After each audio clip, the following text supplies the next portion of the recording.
everyone, it's Synth Designer back again with another Synthwave Essentials video. Today I'm going to be doing something a little bit different. I'm going to be talking about Synthwave in the Weeknd style. So as we all know, probably the biggest Synthwave style song in maybe history of music is Blinding Lights by The Weeknd. Funny enough, I was messing around with some presets of mine from Synthwave Essentials Volume 4, and I wanted to start a song just playing around. Stumbled on this cool chord progression and cool bass, and then I realized I'm just copying Blinding Lights by The Weeknd. So instead of continuing and blatantly ripping him off, I decided to do a tutorial about how you can do this type of song using some of my presets. So if you haven't already checked it out, go check out Synthwave Essentials Volume 4. It is absolutely free, available on my website. It's through Serum, so all you need is Serum, no signups required. So as you heard in the intro, you had that kind of really growly bass, the rich pad, a kind of a top bass, an arp, which is not really in that style in the song per se, and that's actually not part of the preset pack, but I added it anyway. And then we have the iconic kind of keys, bright keys lead. So we're gonna kind of break down how to make these, what makes them special, and just have fun with it. So why don't we start off right away with the pad. So we're in pattern 1 here. We're gonna just look at this pad and just go by the patterns for now and then kind of put it all together. So let's take a look at it. Actually, before I start, so this song is in F minor. Just for those who are curious, I put in 128 BPM. It's not exactly the same. His song is a lot faster and the drum pattern's different, obviously, but it's not important. The more important thing is kind of getting the sound design elements and talking about that. So let's look at this first pattern and first preset called Chilly Evening. Let's just hear it on its own.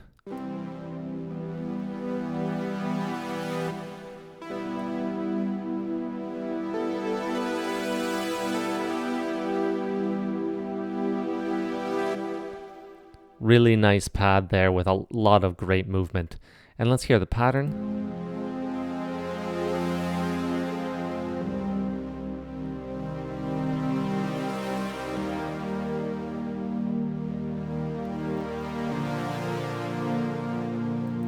So just a great chord progression, and obviously a great, big reason why that song is so popular, just beautiful chord progression. Let's start off taking a look at this thing. 2 things we should note right off from the bat. The first is that it's not super complicated. You'll see a couple of effects here, not much here, and the filter is super simple. There is some LFO at work, obviously, to create kind of that dynamic quality. And then the second thing is it uses 2 slightly varied wavetables.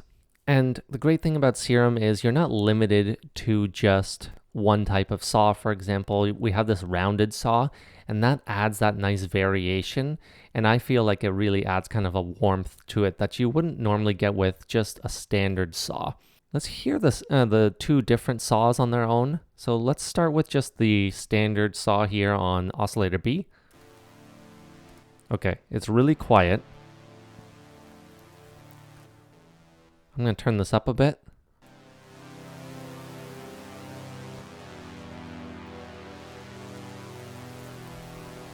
And as you can see, I have LFO 1 on a few elements here that are affecting it. The first is the fine tune. I often do that. That's just to add a little bit of detuning and like movement. You can see there's 4 voices of unison here, and I have the level low because I don't want it overwhelming the sound. The thing with standard saws is they're very, very kind of sharp and harsh, and I didn't want that for this sound. And the other thing is I have the LFO kind of opening and closing here. as you can see. And LFO2 is not affecting it. Let's take a look at the matrix here. So we have it on the fine, as we saw, the filter cut off, and then the wavetable position on A here. So those are the only three places, and obviously A is not on. And then let's turn this back down, and then just hear oscillator A, which is kind of the main part of the sound.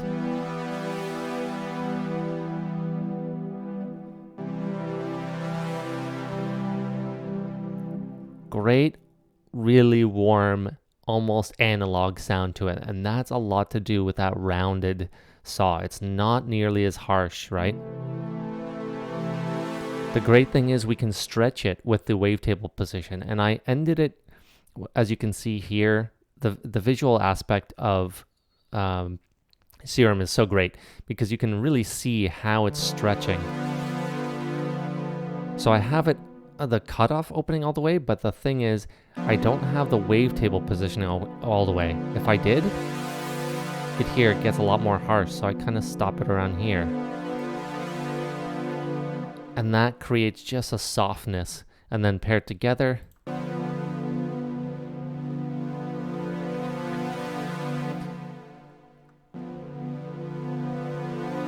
the two of them just go together so nicely. So the LFO here is really working on these two elements, as we saw. The effects are pretty simple. I cut off a bit of the lows because I don't want those in there. We have a bass for that. Reverb is kind of middle in the mix, just to add a little bit of character. And the chorus here, not too much, just add slight width to it.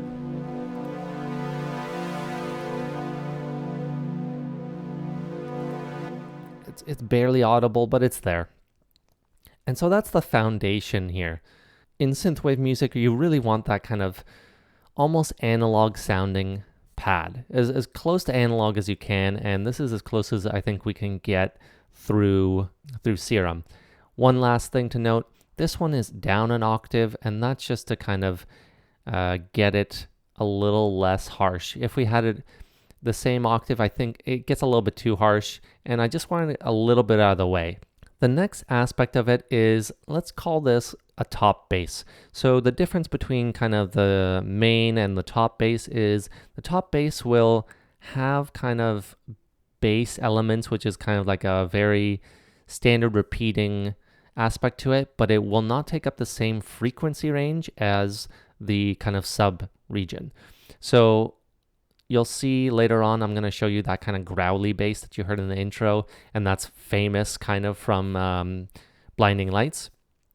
This one is just meant to be kind of a pulsating rhythm and to kind of break up the song, because if we just had the pad, there'd be no rhythm to it, right? And you can't just have drums. You need kind of rhythmic elements with your synth. So we have this. Let's play this pattern. Super simple. It's only playing kind of the root note.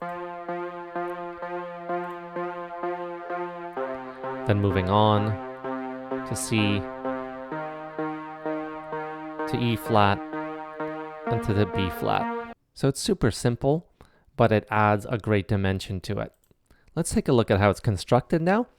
So there's a couple aspects to it. Again, in Synthwave Essentials Volume 4, Slightly Cloudy is the name of the preset. You'll see here I have the standard saw, again, lowered because I want that kind of saw to be in the background. And then I have this PWM C64 and some noise. Let's take this out, and listen to it on its own here with the noise. Just a little bit. I added it just for a little texture. It doesn't add too much, but it's there, and it adds kind of like, you know, a tape effect type of thing. And then the saw comes in. So as you can see here, I have the fine tune down a little bit. That's because I wanted it. Once you take the fine tune to a different level, it kind of gives it a little bit of a dimension to it as well. It's not tuned perfectly together, right? You can see here I have some drive, almost no resonance, and again, very simple filter. It's a very plucky sound here, so if you look at the envelope, I have this basic envelope, nothing for envelope 2. Then LFO 1 and 2 are on. LFO 2 is really controlling this oscillator A, and this is where you're getting a lot of this sound here. Let's just play it. I really detuned it here because it's a quick pluck, so you're not going to notice the detune as much, so you can do a little bit more. If I were to bypass it here,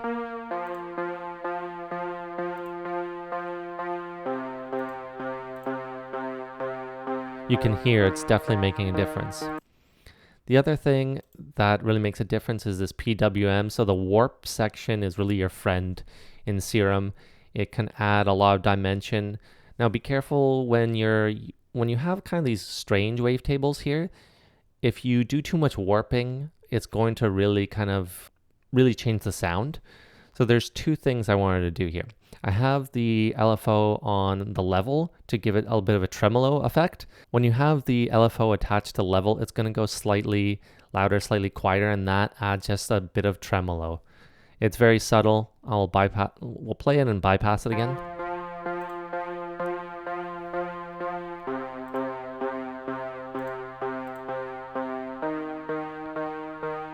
Just enough there. And then the PWM, let's play this and bypass this again. As you can really hear, now it's really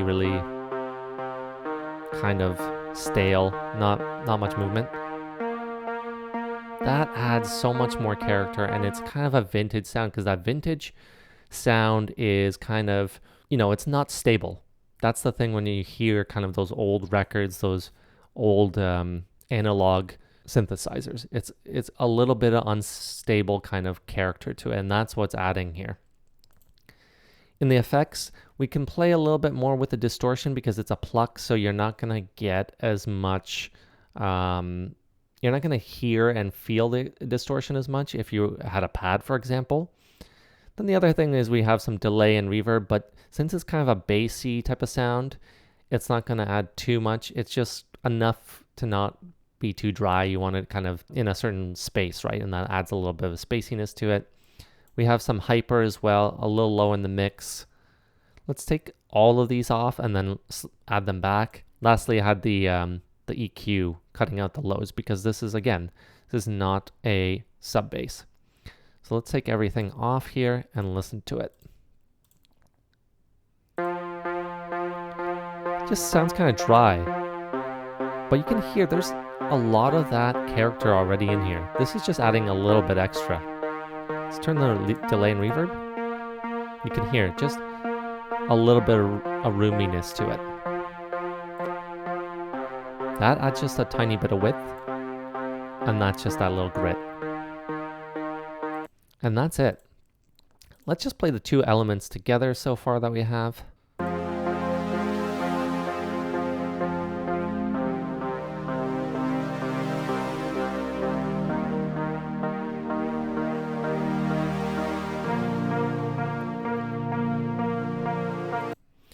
So as you can hear, one's adding a rhythmic element, the other one's adding kind of the fullness to it.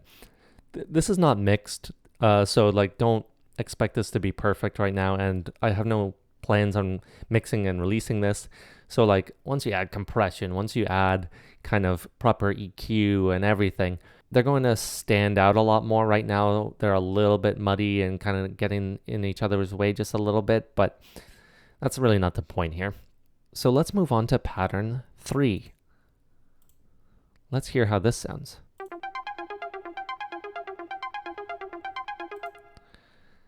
I'm not going to spend too much time on pattern 3 because this is not a preset that I created. This is just an ARP from Silent. The thing about Silent is I love the preset ARPs that they have, and I often use them just because I don't feel like making ARPs. I feel like there's a lot of great ones out there, and I usually go with simple ARPs, and using an arpeggiator kind of, it's a lot of work to kind of set that type of thing up. So, but quickly, it has a few elements here. Looking at the voicing, it's mostly based on the saw here. Doesn't look like there's any voices to the other elements, so it's just a saw bass with a filter type right here that's a bandpass filter. So it's cutting out some of the lows, some of the highs.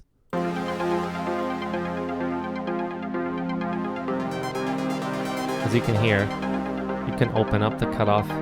It gets really harsh. I feel like it's perfect right there. You can, and this is a great thing about ARPs, you can really automate it, and you can kind of, if you picture it kind of moving back and forth in different, on the stereo field in your ears.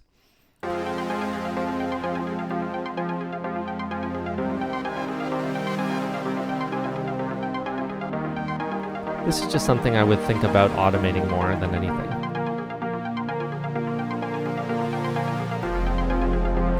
So that's mostly it. It's, again, adding another rhythmic element to it because we have the kind of pulsating bass here, but this adds another kind of element already that's faster and kind of, as you can imagine, kind of propels the song forward, and it can be used in different parts of the song. Then the next sound design element here, we have the important growl bass. Let's open that up and take a look at it. Here it is. I named it Growly 90s. I don't remember what song it reminded me of that was from the 90s.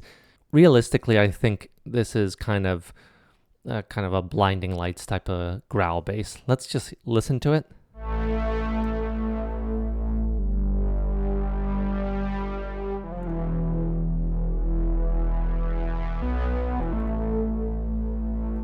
Sorry, I messed up there. But either way, you got the idea here. So it's got that really kind of slower attack, it kind of settles into it. It's got a nice width to it. It's got a great kind of bite to it. Let's take a look at how it's made. So unlike a lot of basses here, since it's such an important part of the song, it takes up a little bit more room on the frequency spectrum, and it just takes up more room as well on the kind of the 3D aspect of it. So it's more wide than your typical mono bass. But because of that, it's a huge aspect of the song, and it's in Blinding Lights, for example, it's a huge part of it. So let's look at what we have here. We have a couple important elements. The first is kind of this basic, through this basic mini, I have almost a sine wave, but not quite. This adds a lot of depth. So that's really the huge part of the low end, along with the sub. So the two drivers of that sub region are this basic sine wave -2 octaves and this other almost sine wave, let's call it. Both of these are actually kind of just one voice of unison, because the low aspect I want to be towards the center, while this higher aspect is what's driving kind of the width of the sound. And that's a cool trick if you're making basses. So like if you want something wider, don't make the low end too wide. What you'll do is make the higher part wider while the low end can stay more stable and towards the center. That allows you kind of not to have too much going on in the mix, and it prevents muddiness as well. And let's just listen to oscillator B on its own. So this could be the basis of a pad really, but when you add these all together,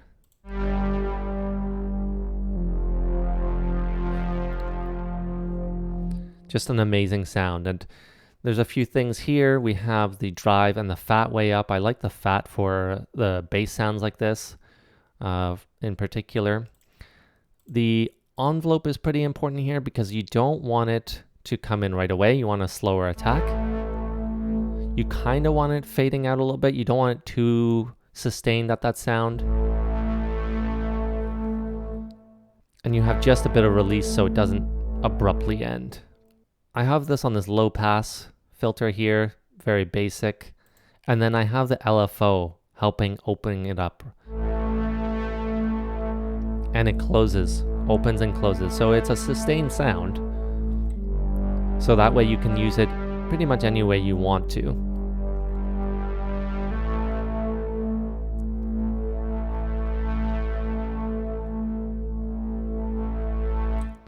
I just love the kind of kind of opening and closing. You could even automate it to kind of open more. You can start off a song with it kind of on the lower end of the spectrum, whatever you want.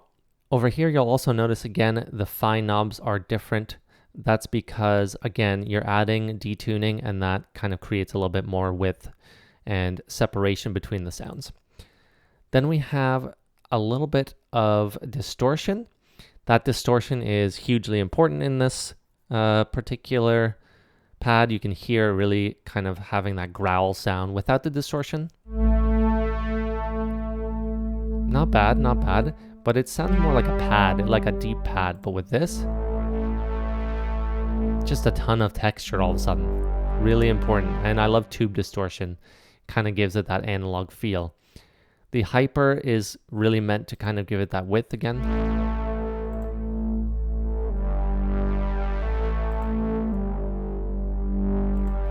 As you can hear, it really plays a big part. Chorus again, more width. You can hear it's really up the center without these two. And then lastly, a little bit of reverb. You can hear just that little bit of tail at the end. Not too much, because you don't want too much reverb on a bass. That's just kind of a general rule of mine. So that's the major aspect of it. I mean, the bass is so crucial to this song, and it's just a huge part of a lot of different songs, and you can imagine using this in a lot of different ways. Hopefully you're taking advantage of this kind of bass sound. I think it's really one of the best presets that I've created. I mean, I say I didn't copy this off a specific preset, but I mean, it's obviously been used before. But let's just hear what we have so far.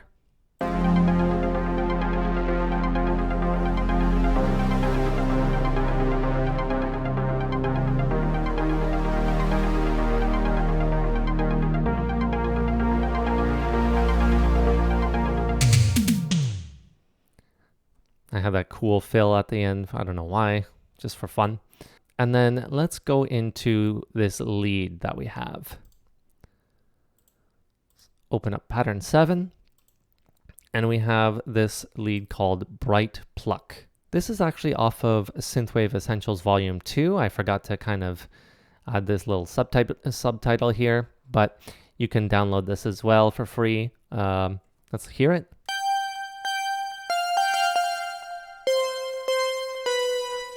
I think I've actually used this, if I'm correct, in one of my other songs. Can't remember off the top of my head right now, but it's a great kind of synthwave pluck. Adds that really important character.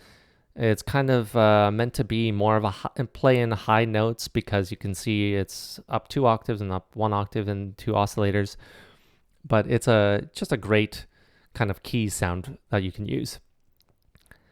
Taking a quick look here, I'm not going to spend too much time on it, but it's really meant to kind of be that bright aspect. As we have the top bass, the regular bass, the deep pad, we need something brighter. Otherwise, you're going to get into a kind of a muddy mix, right? Let's just quickly hear how it sits in the mix. You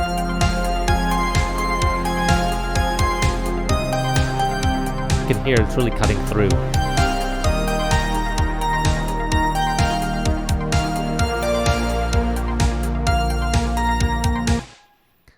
So it really cuts through so nicely through the mix, and that's just because it's meant to be a kind of a brighter sound, and I programmed it that way essentially.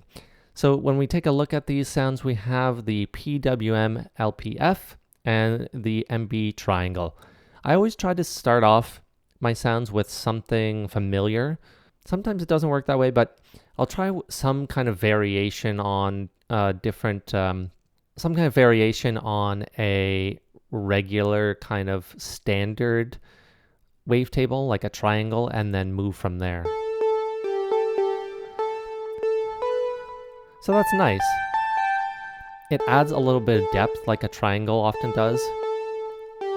I think of a triangle as kind of like one of those in-betweens, a sine and a square. It's got a little bit of harshness, but not nearly as much as a saw, and then it doesn't have the depth of a sine.